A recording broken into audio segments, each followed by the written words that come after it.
Right Pawan, Jagan హయాంలో ఆర్థిక రంగం ఎంత కుదేలైపోయిందో, అక్కడ ఎన్ని అక్రమాలు అవకతవకలు జరిగాయో ప్రతి ఒక్కరికి తెలిసిన విషయమే. ఇప్పుడు ఈ నేపథ్యంలో ఆర్థిక రంగంకి సంబంధించి చంద్రబాబు నాయుడు ఈ రోజు అసెంబ్లీలో శ్వేతపత్రాన్ని విడుదల చేయనున్నారు. అయితే ఈ ఆర్థిక శాఖలో ఇంకా జగన్ కి సంబంధించిన వాళ్లే ఇంకా కొనసాగుతున్నారు. ఒక ఆర్థిక శాఖే కాదు, చాలా శాఖల్లోనూ జగన్ కి సంబంధించిన వాళ్లే కొనసాగుతున్నారు. ఇప్పుడు ఆర్థిక రంగానికి సంబంధించి శ్వేతపత్రం విడుదల చేస్తే అందులోని వాస్తవాలు ఎలా బయటపడతాయి? ఇంకా జగన్ కి సంబంధించిన వాళ్లే ఆ శాఖలో ఇంకా కొనసాగుతున్నారు కదా అని చెప్పేసి ఆ సొంత పార్టీ నేతల్లోనే చాలా ప్రశ్నలు ఉత్పన్నమవుతున్నాయి. చూస్తే జగన్ హయాంలో గత 5 ఏళ్లలో ఆర్థిక రంగంలో జరగని అవకతవకలు లేవు. ఆదాయం పెంచడం పూర్తిగా మానేసి కొత్త మార్గాల్లో అప్పులు తెచ్చి ఆర్థిక రంగాన్ని పాతాళానికి తొక్కేశారు. జగన్ హయాంలో పనిచేసిన అత్యంత వివాదాస్పద అధికారులను మాత్రం ఇంకా ఆర్థిక శాఖలోనే కొనసాగిస్తున్నారు. అలాంటప్పుడు వాస్తవాలు ఎలా బయటకొస్తాయి? ఇవాళ ఆర్థిక రంగంపై ప్రభుత్వం శ్వేతపత్రం విడుదల చేస్తున్న సందర్భంగా ఇదే ప్రశ్న ప్రభుత్వ వర్గాల్లో కనిపిస్తోంది. ఇక పెండింగ్ బిల్లులతో కలిపి రాష్ట్రం అప్పు 11 లక్షల కోట్లకు పైనే ఉంటుంది. జగన్ హయాంలో ఏటా 1 లక్ష కోట్లకు తగ్గకుండా అప్పులు తెచ్చారు. పెండింగ్ బిల్లులు దాదాపు 2 లక్షల కోట్ల వరకు ఉంటాయి.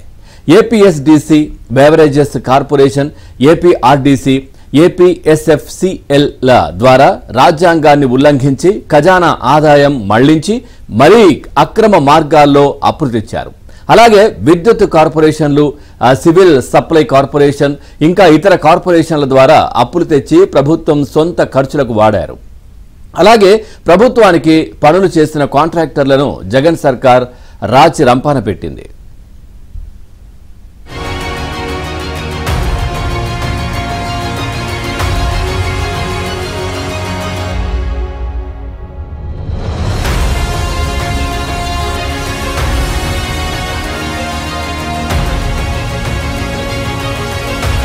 అందిస్తారు అనే అంశంపై కూడా సర్వత్రా ఆసక్తి నెలకొంది. ఎందుకంటే ఆర్థిక శాఖలో కొంతమంది ఉన్నతాధికారులు మాత్రమే బదిలీ అయ్యారు. మిగతా అధికారులంతా ఎక్కడ వాళ్ళు అక్కడే ఉండటంతో వీళ్ళంతా అసలు ఆర్థిక శాఖకు సంబంధించి శ్వేతపత్రం విడుదల చేయాలంటే నిజాలు ఇస్తారా లేదా అనేది కూడా సందేహంగానే మారింది.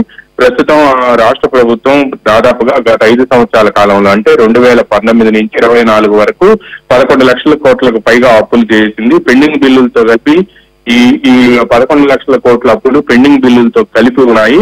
జగన్ హయాంలో 7 లక్షల కోట్లకు తగ్గకుండా అప్పులు తెచ్చారు. పెండింగ్ బిల్లులు దాదాపు 2 లక్షల కోట్ల వరకు ఉంటాయి అని చెప్తున్నారు.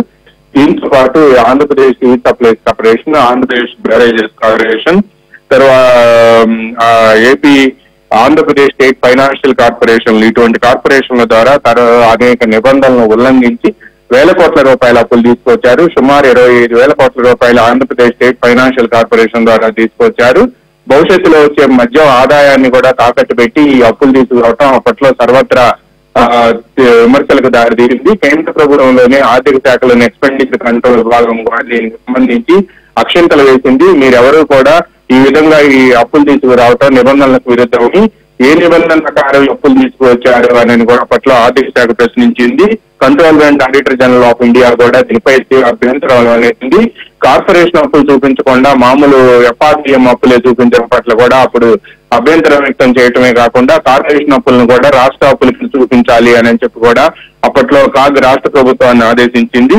అయినప్పటికీ కూడా రాష్ట్ర ప్రభుత్వం వీటన్నిటిని కూడా లెక్క చేయలేదు. పైగా కాంట్రాక్టర్లు ఎవరైతే తమ వాళ్ళు ఉన్నారో వాళ్లకు బిల్లులు ఇచ్చి మిగతా వాళ్ళందరికీ కూడా బిల్లు నిలిపివేసింది. సుమారు 1 లక్ష మంది హైకోర్టును ఆశ్రయించారు. హైకోర్టు ఆశ్రయించినా కూడా బిల్లులు ఇవ్వకపోవడంతో దీనిపై హైకోర్టు పలువురు కాంట్రాక్టర్లు కంటెంప్ట్ ఆఫ్ కోర్టు పిటిషన్లు వేశారు. ఈ కంటెంప్ట్ ఆఫ్ కోర్టు పిటిషన్లు ఆదేశించినప్పటికీ కూడా అధికారులు హైకోర్టుకు హాజరయ్యారు కానీ బిల్లులు మాత్రం చెల్లించలేదు.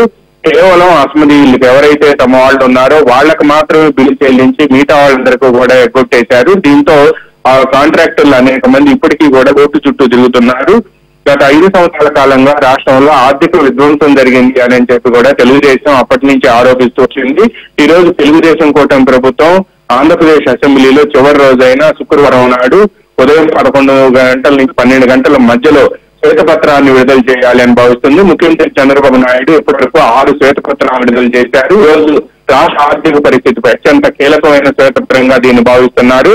ఆర్థిక పరిస్థితి ఎలా ఉంది, 2019 నుంచి 24 వరకు ఎన్ని అప్పులు తీసుకొచ్చారు, 2014 నుంచి 19 వరకు కూడా రాష్ట్రంలో ఆర్థిక సంస్కరణలు అమలు జరిపి రాష్ట్ర ఆర్థిక పరిస్థితిని ఏ విధంగా గాడిలో పెట్టాము, ఆ తర్వాత అధికారంలోకి వచ్చిన వైసీపీ ప్రభుత్వం 2019 నుంచి 24 వరకు ఎంతవరకు అప్పులు చేసింది, కాంట్రాక్టర్లు ఎగ్గొట్టిన బిల్లులు ఏంటి, అదేవిధంగా నిబంధనలు ఉల్లంఘించి చేసిన అప్పులేంటి, కార్పొరేషన్ల ద్వారా తీసుకొచ్చిన అప్పులేంటి అనేది వీటన్నిటికీ సంబంధించి కూడా ఇప్పుడు శ్వేతపత్రం విడుదల చేస్తున్నారు.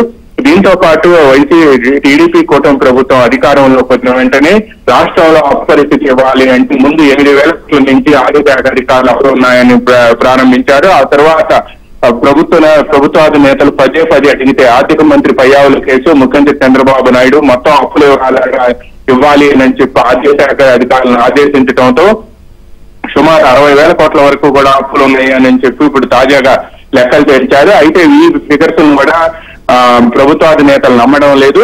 కేవలం అప్పులకు సంబంధించి బయట పెడితే గతంలో నిబంధనలకు వ్యతిరేకంగా అప్పులు ఎందుకు తీసుకొచ్చారని అడుగుతారనే ఉద్దేశంతో కొంతమంది ఆర్థిక శాఖ అధికారులు అసలు అప్పులు దాచిపెడుతున్నారని కూడా ప్రభుత్వం భావిస్తుంది. ఈ నేపథ్యంలోనే ఈ రోజు 60,000 కోట్ల రూపాయలు అప్పులు చేశామని చెబుతున్నప్పటికీ కూడా సుమారు 1,00,000 కోట్ల వరకు కూడా అప్పులు ఉన్నాయని, ప్రతి ఏడాది 1,00,000 కోట్ల వరకు కూడా అప్పులు తీసుకొచ్చారు అని చెప్పి కూడా ఆరోపణలు వెల్లువెత్తుతున్నాయి.